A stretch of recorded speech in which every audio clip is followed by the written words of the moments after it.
Good morning মিমিলা। দেখো আজকে আবার আমি সকাল সকাল চলে এসেছি।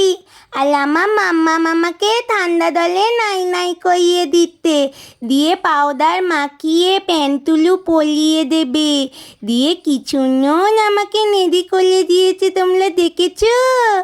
Good morning everyone. Welcome to my channel and welcome to another new vlog. আজকে তো অলরেডি আমার ছেলে তোমাদেরকে গুড মর্নিং করে দিয়েছে, আমার চ্যানেলে ওয়েলকামও করে দিয়েছে। তো বলো বন্ধুরা, তোমরা সবাই কেমন আছো? আর তোমরা তো জানোই যে আমি কালকে ট্রাইপডটা কিনে এনেছিলাম, সেটা খারাপ ছিল, তাই আজকে আমাকে সকাল সকাল রেডি হয়ে নিতে হয়েছে। এই দেখো আমি রেডি হয়ে নিয়েছি ট্রাইপড চেঞ্জ করতে যাব বলে শিয়ালদায়। চলো দেখা হচ্ছে একদম।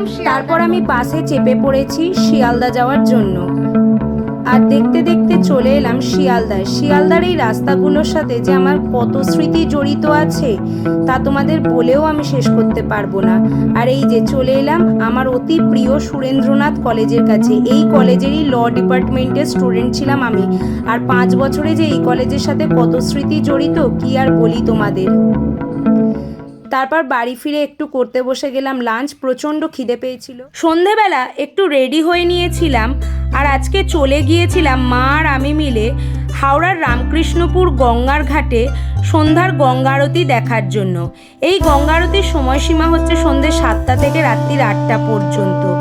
কি অপূর্ব এই গঙ্গা আরতি, দেখলে চোখেরও শান্তি মনেরও শান্তি। সারাদিনের কাজকর্মের পর একবার যদি সন্ধেবেলা গঙ্গা আরতিটা দেখতে পারেন বন্ধুরা, কি যে আনন্দ লাগবে কি বলবো। জানো তো বন্ধুরা, আমি এর আগেও গঙ্গা আরতি দেখেছিলাম, হরিদ্বারেও দেখেছি, বেনারসেও দেখেছি। এই গঙ্গা আরতির সাথে আমার বেনারসের গঙ্গা আরতির অনেকটা মিল লেগেছে, যদিও আমার হরিদ্বারের গঙ্গা আরতি অতটাও ভালো লাগেনি, সেটা সম্পূর্ণ আমার পার্সোনাল ওপিনিয়ন। আর কত মানুষের ভিড় দেখেছো।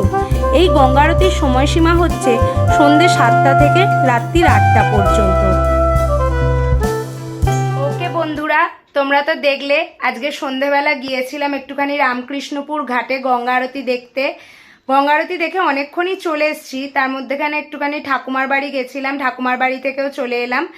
আসার পর গোপাল সোনাকে আমার শুইয়ে দিলাম, এরপর আমরা নিজেরা ডিনার করে শুয়ে পড়বো।